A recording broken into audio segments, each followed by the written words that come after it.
Dans la vidéo précédente, on a vu ensemble comment faire des courbes simples avec ton tufting gun. Maintenant, il nous reste le dernier type de courbe, les courbes les plus marquées. Comme d'habitude, je vais t'expliquer comment t'y prendre, les pièges à éviter, avant de t'accompagner sur ta première courbe complexe. Comme pour l'épisode précédent, cette vidéo fonctionne de pair avec la vidéo suivante qui est disponible uniquement avec la version complète de cette série. J'y détaille toutes les erreurs que tu peux faire dans cette vidéo.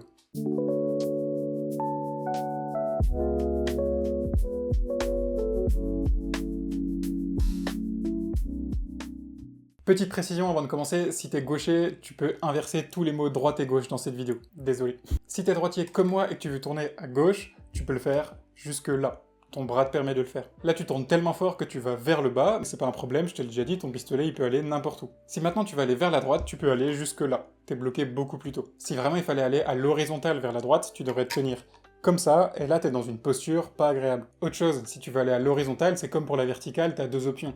Soit tu vas vers la gauche, soit tu vas vers la droite.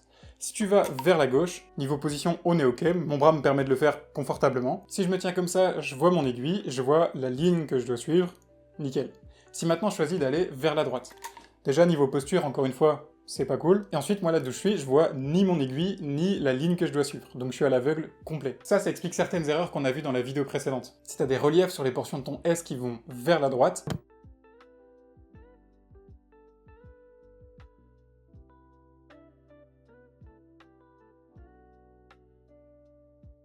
la conclusion de cette partie, c'est, puisque aller vers la droite c'est beaucoup plus compliqué qu'aller vers la gauche, les portions horizontales, on les fait vers la gauche. Petite pause. En fait, en montant cette vidéo, j'ai réfléchi et j'ai trouvé un outil qui te permettait quasiment à tous les coups de savoir s'il fallait que tu fasses ton trait en montant vers la droite ou en descendant vers la gauche.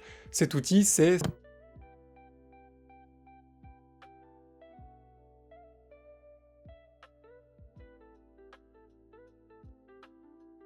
Tu retrouveras dans la description pour télécharger sur ton tel ou carrément imprimer. Et avec ça, tu auras toujours une idée de la méthode la plus simple pour suivre ton trait au pistolet. Maintenant que tu sais ça, tu vas avoir une petite idée de comment faire la suite.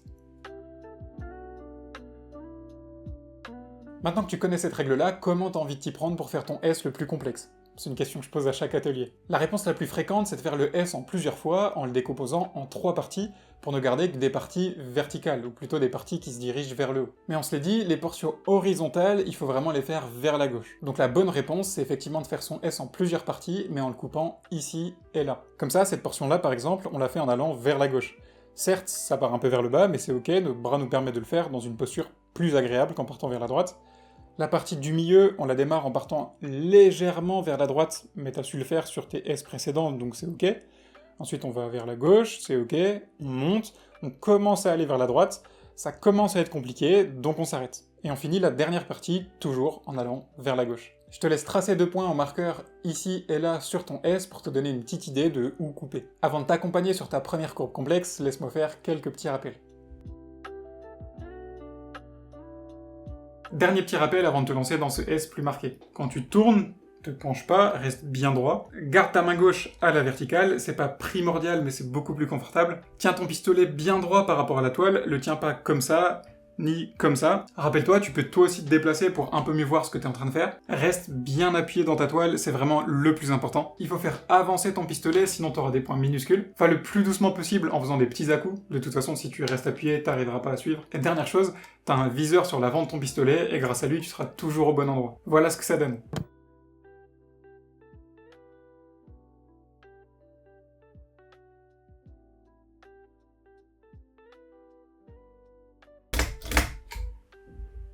Tu peux te lancer dans ce dernier S, prends le temps qu'il faut. Moi je te conseille de commencer par la partie du milieu parce que normalement c'est la plus simple. Une fois que tu l'as fait, surtout ne retouche rien, n'enlève rien. Prends le temps de faire ton autocritique, donc comme d'habitude, 1. La direction, 2. La taille des points. Et ensuite tu feras dans la vidéo suivante où je te liste toutes les erreurs que tu as pu faire à cette étape-là. Je t'explique pourquoi tu les as eues et comment faire pour ne plus les avoir. Encore une fois, c'est dispo uniquement avec la version complète de cette série et ça te permet d'y revenir autant de fois que tu veux tout au long de ton aventure dans le tufting. C'est grâce à cette prochaine vidéo que tu sauras te corriger pour tes futures courbes complexes.